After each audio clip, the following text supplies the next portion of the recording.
তোমাদের সাথে আমি এখন আলোচনা করব তাপ রসায়নের দ্বিতীয় সূত্র বা তাপের দ্বিতীয় সূত্র অর্থাৎ হেসের সূত্রটা। হেসের সূত্রটা তোমাদের জন্য খুবই ইম্পর্টেন্ট, কারণ এখান থেকে বিভিন্ন গাণিতিক সমস্যা তোমাদের আসে পরীক্ষায়। বোর্ড পরীক্ষা বলো, অ্যাডমিশন বলো, বিভিন্ন জায়গায় বিভিন্ন গাণিতিক সমস্যা তুমি হেসের সূত্র থেকে পেয়ে থাকবে। দেখো একটা জিনিস খেয়াল করে, হেসের সূত্রের মেইন কথা হচ্ছে শক্তির সংরক্ষণশীলতার নীতি। অর্থাৎ আমাদের যদি কোনো একটা বিক্রিয়ার প্রথম স্টেপ এবং লাস্ট স্টেপ ফিক্স থাকে, আমাদের যদি কোনো একটা বিক্রিয়ার প্রথম স্টেপ এবং লাস্ট স্টেপ ফিক্স থাকে, তাহলে বিক্রিয়াটা যতভাবে আমি ঘটাই না কেন, সেক্ষেত্রে আমার বিক্রিয়ার এনথালপির পরিবর্তন বা তাপের যে পরিবর্তনটা হবে এটা সবসময় ধ্রুব থাকবে বা এটা সবসময় একই হবে। একটা এক্সাম্পল দেখি আমরা, তাহলে বুঝতে পারবো। মনে করো আমি কার্বন ডাইঅক্সাইড তৈরি করতে যাচ্ছি, কার্বন প্লাস অক্সিজেন বিক্রিয়া করে উৎপন্ন করবে কার্বন ডাইঅক্সাইড। এইটা দিয়ে সবাই এক্সাম্পল দেয়, তাই আমিও দিচ্ছি, কোনো সমস্যা নেই। আমি আরও এক্সাম্পল দেখাবো ম্যাথমেটিক্যাল প্রবলেমে, সেখানে তোমরা আরও জিনিসটা ক্লিয়ার হবে। কার্বন ডাইঅক্সাইড তৈরি করতে যাচ্ছি, এক্ষেত্রে বিক্রিয়ার তাপটা কত আসে বলো তো? এক্ষেত্রে বিক্রিয়ার তাপ আসবে তোমার -393 কিলোজুল, রাইট? এখন এই বিক্রিয়াটাকে আমি দুইটা ধাপে করতে পারি, রাইট? সেটা কীরকম দেখো, এইটাকে আমি ধরলাম এ, এইটাকে আমি ধরলাম বি, দুইটা পয়েন্ট। তোমরা চাইলে এভাবে পয়েন্ট ধরে বিক্রিয়াগুলো করতে পারো, তাহলে তোমাদের জন্য হয়তো সুবিধা হতে পারে। আই ডোন্ট নো, মানে যেটা যার সুবিধা হয়। জাস্ট আমি তোমাদের বোঝানোর জন্য বোঝাচ্ছি। আমার দরকার কি এ থেকে বিতে যাওয়া, আমার দরকার কি এ থেকে বিতে যাওয়া। এ থেকে বিতে যেতে আমার এনথালপির পরিবর্তন হবে কত? Delta H. ওকে, এখন আমি এই বিক্রিয়াটা যদি দুইটা ধাপে করতাম, এরকম মনে করো ফার্স্টে আমি এ স্টেপ দিয়ে শুরু করলাম, কিন্তু এ থেকে আমি কোথায় যাব? সিতে যাব। এ থেকে আমি কোথায় যাব? ফার্স্টে সিতে যাব। সি কি সেটা দেখাচ্ছি। আচ্ছা সি না, মনে করো ডি ধরি, কার্বন নিয়ে কাজ করতেছি তো, ডি ধরি। মনে করো এ থেকে আমি পথ বরাবর আগাবো, আবার ডি থেকে আমি বিতে যাব। সেক্ষেত্রে আমাদের বিক্রিয়ার তাপটা এই ক্ষেত্রে হইতো ডেল্টা এইচ1 আর ডেল্টা এইচ2। এই দুইটা পথের বিক্রিয়ার তাপ, মানে এখান থেকে এখানে আসতে ডেল্টা এইচ1, এখান থেকে এখানে যেতে ডেল্টা এইচ2। আর এই ডেল্টা এইচ1 এবং এই ডেল্টা এইচ2 সাথে ডেল্টা এইচের সম্পর্কটা কি? ডেল্টা এইচের সম্পর্কটা হলো ডেল্টা এইচ সমান ডেল্টা এইচ1 প্লাস ডেল্টা এইচ2। এইটাই তো হওয়া উচিত।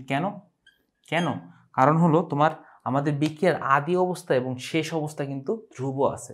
তার মানে আমাদের বিক্রিয়ার আদি অবস্থা এবং শেষ অবস্থা ধ্রুব থাকলে আমরা বিক্রিয়াটাকে যত ধাপেই সংগঠিত করি না কেন, বিক্রিয়ার মোট এনথালপি পরিবর্তন ফার্স্ট কেসে যেটা আসছে ওইটাই সবসময় আসবে। এখন যত ধাপেই সংগঠিত করি না কেন, তাহলে কি প্রত্যেকটা ধাপের এনথালপি আমার আস্তে আস্তে যোগ হয়ে তারপরে না আমার এই আদি বিক্রিয়ার সমান হবে। মানে আমার এইটা আর এইটা যদি সমান হয়, আমার কি বললাম, এ থেকে আমি বিতে যাব, মানে এ বিক্রিয়কগুলো এ পজিশনে আছে, বা বিক্রিয়কগুলোকে আমি বিক্রিয়া করে উৎপাদে রূপান্তরিত করব, কার্বন ডাইঅক্সাইড উৎপাদন করব।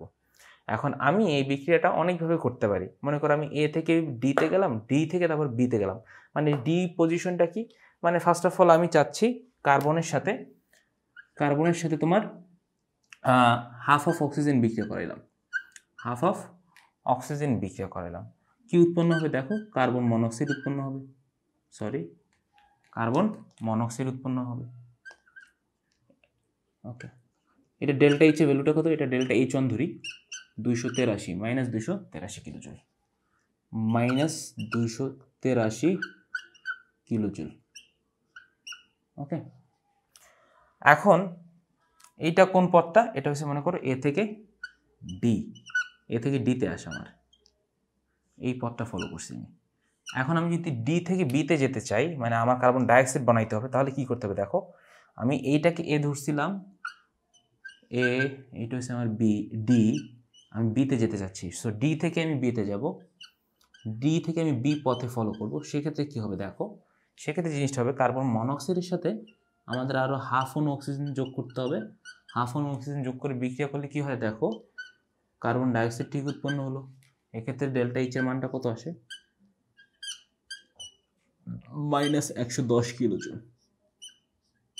ওকে, এখন একটা জিনিস খেয়াল করো, এই দুইটা বিক্রিয়াকে যদি আমি একসাথে যোগ করি, তাহলে কিন্তু তোমার এই কার্বন মনোক্সাইডটা কাটা যাবে, মানে মাঝখানে ডি পথটা চলে যায়, আর হাফ অফ অক্সিজেন যোগ হয়ে তোমার C+O2 পরিণত হবে। এবং এই যে ডেল্টা এইচ1 এবং ডেল্টা এইচ2 দুইটার যোগফল কত আসবে? তোমার -393 93 কিলোজুল। অর্থাৎ যদি আমি দুইটা বিক্রিয়াকে যোগ করি তাহলে কি আছে দেখো, যখন আমরা বিক্রিয়াকে যোগ করব তখন কিন্তু হেসের সূত্র অনুযায়ী তোমার এই যে যতগুলো আমরা বিক্রিয়ার তাপ আছে এগুলো সবগুলো কিন্তু যোগ হবে। মানে এই হেসের সূত্র না একটা অ্যালজেব্রার মতো আমাদের, মানে আমরা যদি বিক্রিয়া যোগ করি হেসের সূত্র অনুযায়ী তাপগুলো যোগ হবে, হেসের সূত্র অনুযায়ী তাপগুলো যোগ হবে। এখন বিক্রিয়ার সাথে যদি তুমি 2 দিয়ে গুণ করো এখানেও সব কিছুতে 2 দিয়ে গুণ হবে, আবার এখানে 2 দিয়ে গুণ করলে এখানে সবগুলো 2 দিয়ে গুণ হবে। আবার তুমি যদি বিক্রিয়ার থেকে বিক্রিয়াকে বিয়োগ করো, এই 1 নম্বর বিক্রিয়া থেকে 2 নম্বর বিক্রিয়াকে বিয়োগ করলা, সেক্ষেত্রে তোমার কি delta H1 minus delta H2 সমান সমান মোট বিক্রিয়ার তাপটা আসবে। অর্থাৎ আমি যেটা বোঝাতে যাচ্ছি সেটা হলো তোমার C+O2 এখানে তৈরি হবে তোমার কার্বন ডাইঅক্সাইড, এবং দেখো এইখানে টোটাল বিক্রিয়ার তাপটা কত আসে, delta H1 plus delta H2 যোগফলের সমান, এবং সেটা কত, সেটা আসতেছে তোমার 393 কিলোজুল। এটা কি আমি দুইটা স্টেপে করে, দুইটা স্টেপ মাইনাস আছে, একটা সামনে মাইনাস আছে, এখন এটা কি আমরা দুইটা স্টেপে বিক্রিয়াটা করে আমরা কিন্তু এই -393 কিলোজুল তাপটা পাইছি, এবং আলটিমেটলি আমাদের যে ফার্স্ট স্টেপ এবং লাস্ট স্টেপ সেটাও ফিক্স আছে। এখন আমি এই বিক্রিয়াটাকে যতভাবেই করি না কেন, সবসময় কিন্তু আমার বিক্রিয়ার যে এনথালপি পরিবর্তনটা সেটা কিন্তু ধ্রুব থাকবে, এবং প্রত্যেক স্টেপের যে এনথালপিগুলো আসবে সবগুলার আমি যদি এটাকে একাধিক ধাপে করি তাহলে প্রত্যেক স্টেপের যে এনথালপিগুলো আসবে প্রত্যেকটা স্টেপের এনথালপির যোগফল সমান হবে আদি এবং শেষ অবস্থায় এনথালপি পরিবর্তনের সমান। প্রত্যেকটা স্টেপের এনথালপির যোগফলের সমান হবে তোমার আদি এবং শেষ অবস্থায় এনথালপি পরিবর্তনের সমান। জিনিসটা এরকম, আমি আরেকটা যদি দেখাই তোমাদেরকে এক্সাম্পল দিয়ে, অর্থাৎ সংজ্ঞাটা এরকম ছিল, যদি কোনো রাসায়নিক বিক্রিয়ার প্রাথমিক ও শেষ অবস্থা স্থির থাকে, মানে এটা হেসের সূত্রের স্টেটমেন্ট আর কি, যদি কোনো রাসায়নিক বিক্রিয়ার প্রাথমিক ও শেষ, যদি হবে মুছতে নিয়েছিলাম, জাস্ট স্টেটমেন্টটা একবার বলে মুছে দিচ্ছি তোমার, যদি অবস্থা স্থির থাকে, যদি কোনো রাসায়নিক বিক্রিয়ার প্রাথমিক বা প্রারম্ভিক ও শেষ অবস্থায় স্থির থাকে বা একই থাকে, তবে সে বিক্রিয়া এক বা একাধিক ধাপে সংঘটিত হোক না কেন, প্রতি ক্ষেত্রেই তোমার বিক্রিয়ার এনথালপি বা বিক্রিয়ার তাপের মান সমান হবে। প্রতি ক্ষেত্রেই বিক্রিয়ার এনথালপি বা বিক্রিয়ার তাপের মান সমান হবে। এটি ছিল হেসের স্টেটমেন্ট। অর্থাৎ আমাদের এই বিক্রিয়ার ক্ষেত্রে যেটা দেখলাম, আমি এই বিক্রিয়াটাকে যদি এ থেকে ডিরেক্ট বিতে বিক্রিয়া করাইতাম, মানে আমি কার্বন থেকে ডিরেক্ট কার্বন এবং অক্সিজেন বিক্রিয়া করে আমি যদি ডিরেক্ট কার্বন ডাইঅক্সাইড উৎপন্ন করতাম, সেক্ষেত্রে যদি আমার -393 কিলোজুল তাপ উৎপন্ন হয়। এখন এইভাবে যদি আমি বিক্রিয়াটা না করে অন্য একটা পদ্ধতিতে বিক্রিয়া করি, যেমন মনে করো আমি ফার্স্টে কার্বন ডাইঅক্সাইড তৈরি না করে কার্বন মনোক্সাইড তৈরি করবো, তারপর কার্বন মনোক্সাইডের সাথে আবার অক্সিজেনে বিক্রিয়া করে কার্বন ডাইঅক্সাইড উৎপন্ন করবো, সেক্ষেত্রেও কি আমার বিক্রিয়ার এনথালপি সেম থাকবে।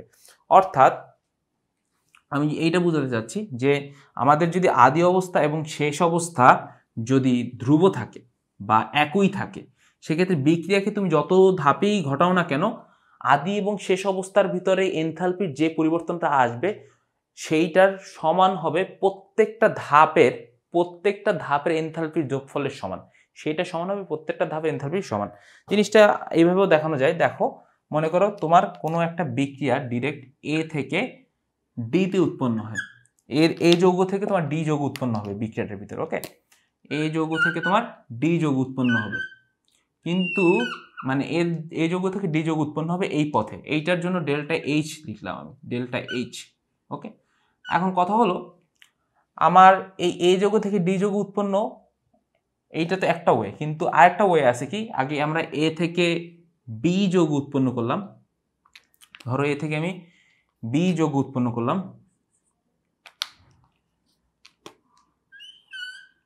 ওকে, তারপরে বি যৌগ থেকে আমি সি যৌগ উৎপন্ন করলাম, সি যৌগ থেকে আমি আবার এ যৌগ উৎপন্ন করলাম। এরকম তো হতে পারে যে আমি একটা বিক্রিয়া করতেছি, সেখানে ডিরেক্ট এ থেকে ডি উৎপন্ন করা যায়, কিন্তু এ থেকে ডি উৎপন্ন করলে বেশি খরচ হয়, সেক্ষেত্রে আমাকে কী করতে হবে, স্টেপ বাই আগাইতে হবে যাতে খরচটা কম হয়। তাই আমরা ফার্স্টে এ থেকে বি উৎপন্ন করলাম, বি থেকে আমরা সি উৎপন্ন করি, আবার সি থেকে ডি উৎপন্ন করি। এখন এই ডেল্টা এইচ এর মানের সাথে এই প্রত্যেকটা পথে, এই যে প্রত্যেকটা পাথ, এগুলো তো একটা বিক্রিয়ার পথ আর কি, বা একটা বিক্রিয়া ঘটার পথ বলতে পারি। যেমন এ থেকে বিতে ঘটে বিক্রিয়া এই একটা পথ বা এই একটা ধাপ, বি থেকে সি বিক্রিয়া ঘটতেছে, এই আরেকটা ধাপ, সি থেকে ডি বিক্রিয়া ঘটতেছে, এইটা আরেকটা ধাপ। যে প্রত্যেকটা পথে বা প্রত্যেকটা ধাপে বিক্রিয়ার এনথালপির পরিবর্তন আছে না? অবশ্যই আছে। ডেল্টা H1 ফার্স্ট এটা ধরলাম, পরেরটা হলো ডেল্টা H2, তারপরটা ডেল্টা H3। এখন যেহেতু আমাদের আদি এবং শেষ অবস্থা ধ্রুব, অর্থাৎ এ থেকে আমাদের বিক্রিয়াটা চালু হবে এবং শেষ হবে কোথায়? ডিতে। তো আদি এবং শেষ অবস্থা যেহেতু ধ্রুব, তাই আদি এবং শেষ অবস্থায় আমাদের বিক্রিয়ার এনথালপি পরিবর্তন কত? Del H. বিক্রিয়ার এনথালপি পরিবর্তন কত? Del H. তাহলে আমার এ থেকে ডিতে যদি আমি এই পথে যাই ডেল্টা এইচ হবে, আর এই টোটাল পথে গেলেও আমার ডেল্টা এইচ হবে, এই টোটাল পথ দিয়ে ঘুরে গেলেও কি আমার ডেল্টা এইচ হবে। অর্থাৎ আমি এটা বোঝাতে চাচ্ছি যে তোমার এই পথগুলো যদি আমি ফলো করি, এই পথ ফলো করে যদি আমি বিক্রিয়াটা করি, মানে এভাবে যদি আমি বিক্রিয়াটা নামি, এভাবে করতে করতে করতে করতে প্রত্যেকটা পথ ফলো করে আমি ডিতে গেলাম, সেক্ষেত্রে প্রত্যেকটা ধাপের এনথালপির পরিবর্তনের যোগফল, প্রত্যেকটা ধাপের এনথালপির পরিবর্তনের যোগফল সমান সমান হবে প্রারম্ভিক অবস্থা থেকে শেষ অবস্থা যেতে এনথালপির পরিবর্তনের সমান। প্রত্যেকটা ধাপের এনথালপি পরিবর্তনের যোগফল সমান হবে প্রারম্ভিক অবস্থা থেকে শেষ অবস্থায় যেতে এনথালপি পরিবর্তনের সমান। অর্থাৎ জিনিসটা হবে এরকম, ডেল্টা এইচ সমান সমান delta H1 plus delta H2 plus delta H3। কারণ কি? কারণ হলো শক্তির সংরক্ষণশীলতার নীতি, শক্তির সংরক্ষণশীলতার নীতি। কারণ তোমার এ থেকে ডিতে যেতে তুমি যেভাবেই যাও না কেন, সবসময় বিক্রিয়ার তাপের পরিবর্তন বা এনথালপি পরিবর্তন ডেল্টা এইচই হবে, ডেল্টা এইচই হবে। এখন তুমি এইটাকে ভেঙে ভেঙে ভেঙে ভেঙে ভাগ ভাগ করে তুমি বিক্রিয়াটা করতেছো, ভাগ ভাগ করে বিক্রিয়াটা করতেছো। তো ভাগ ভাগ করে বিক্রিয়া করলে দেখা যাবে কি প্রত্যেক ধাপেই যে পরিমাণ তাপটা নির্গত হচ্ছে, সেইটা আমার কি, যে পরিমাণ তাপটা নির্গত হচ্ছে বা শোষিত হচ্ছে, ধরলাম নির্গত হচ্ছে বা শোষিত হচ্ছে, যে কোনো একটা কিছু হচ্ছে, এন্ড প্রত্যেক ধাপেই যে এনথালপি পরিবর্তন হবে, এই প্রত্যেকটা এনথালপির যোগফলের সমানই হবে তো আমার মোট বিক্রিয়ার এনথালপির পরিবর্তনের সমান। কারণ কি, আমাদের ইনিশিয়াল এবং ফাইনাল স্টেপ তো ধ্রুব আছে। এই ক্ষেত্রে যদি ডেল্টা এইচ হয়, তাহলে প্রত্যেকটা ধাপ দিয়ে যদি আমার এই বিক্রিয়াটা পাস করতে হয়, প্রত্যেকটা ধাপ দিয়ে পাস করে যদি আমি আলটিমেট বিক্রিয়ার উৎপাদটা পাই, ডিটা পাই, সেক্ষেত্রে কি এই প্রত্যেকটা ধাপের বিক্রিয়ার তাপ বা বিক্রিয়ার এনথালপি পরিবর্তন আমাদের যোগ করলেই তো আমরা আলটিমেটলি ডেল্টা এইচটা পাবো। কারণ কি?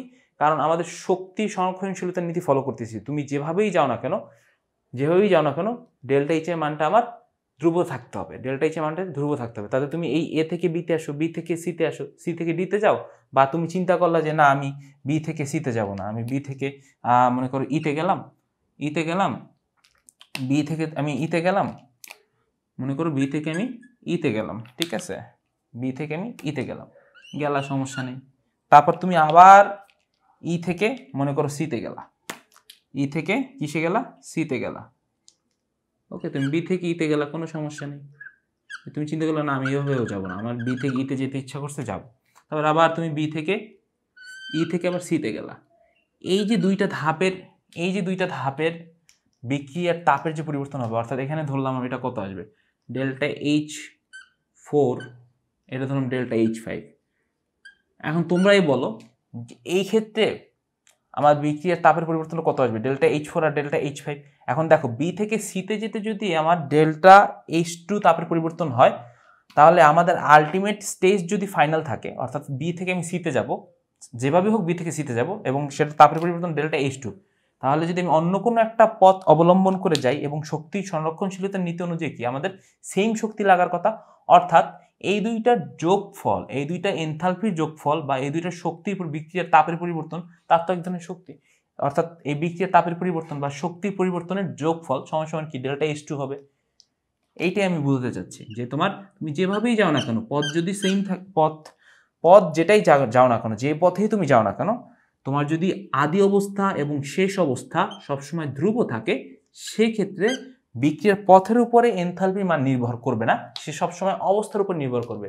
এটা কি বিক্রিয়ার এনথালপির কথা আমরা অলরেডি আগেই বলছি যে বিক্রিয়ার এনথালপি কিন্তু কখনো পথের উপর নির্ভর করে না, সে সবসময় নির্ভর করবে কিসের উপরে, সে সবসময় কিসের উপর নির্ভর করবে, সে সবসময় নির্ভর করবে তোমার অবস্থার উপরে, সে কোন কন্ডিশনে আছে। যেমন এ থেকে ডিতে যাওয়ার সময় আমাদের এই ফার্স্ট স্টেজ আর লাস্ট স্টেজ আমরা কনসিডার করছি, এদের ভিতরে এনথালপি পরিবর্তন ডেল্টা এইচ, আর এই প্রত্যেকের ভিতরে কি হচ্ছে না না হচ্ছে এটা কিন্তু আমরা পরে দেখতেছি কারণ কি এইখান থেকে এইখানে ডিরেক্ট যাক, বা এইখান থেকে সে এইভাবে মরায় গেছে, বা এখান থেকে সে এইভাবে গেল, এখান থেকে সে এইভাবে গেছে, বা এখান থেকে এসে এইভাবে না যে সে এখান থেকে এইভাবে গিয়ে এইভাবে করে চলে গেল, মানে বিক্রিয়াটা আমার ওই কয়েকটা ধাপে হলো, মনে করে এই একটা ধাপ, এই একটা ধাপ, এই একটা ধাপ, এই একটা ধাপ, এভাবে যদি হয় তাতেও দেখবে কি ডেল্টা H2 এর মান এখানে বসাই দিবা, দেখবা সেম আসতেছে, মানে ডেল্টা H2 সমান তো এটা লেখা যায়, আবার তখন ডেল্টা H2 সমান আবার এটা লেখা যাবে।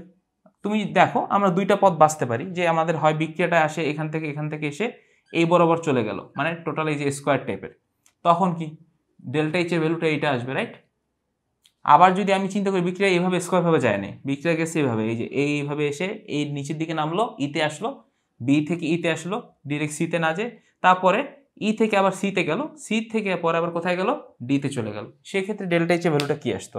এই প্রত্যেকটা ধাপের এনথালপির যোগফলের সমান আসতো, কারণ আমার শক্তির সংরক্ষণশীলতার নীতি অনুযায়ী ডেল্টা এইচ তো ধ্রুব থাকবেই, ডেল্টা এইচ তো আমার ধ্রুব থাকবেই, এ থেকে ডিতে যাইতে হলে সামহাও তুমি যেভাবেই যাও ডেল্টা এইচ ধ্রুব থাকবে, অর্থাৎ এখানে যতগুলা এনথালপির পরিবর্তন আসতেছে সবগুলোর যোগফলের সমান সমান হওয়া উচিত ডেল্টা এইচ, কারণ প্রত্যেকেই তো তোমার শক্তি দিচ্ছে বা নিচ্ছে, কিছু একটা করতেছে, প্রত্যেকটা ধাপের এনথালপির পরিবর্তনের যোগফল আমার কত আসবে, ডেল্টা এইচ। অর্থাৎ এক্ষেত্রে হয়তো কি delta H1 plus delta H2 plus delta H2, sorry H2 হবে না তো, এখানে তোমার delta H1, delta H4, delta H5, delta H4, delta H5,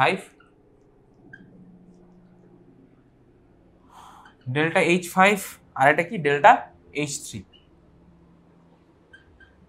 অর্থাৎ আমরা বিক্রিয়াটাকে যেভাবেই যে পথেই ঘটাই না কেন, দেখবো প্রত্যেক কেসে বিক্রিয়ার তাপের যে পরিবর্তনটা বা এনথালপি পরিবর্তনটা নির্ভর করবে কি তাদের প্রারম্ভিক এবং শেষ অবস্থার উপর, নট দ্য পথ।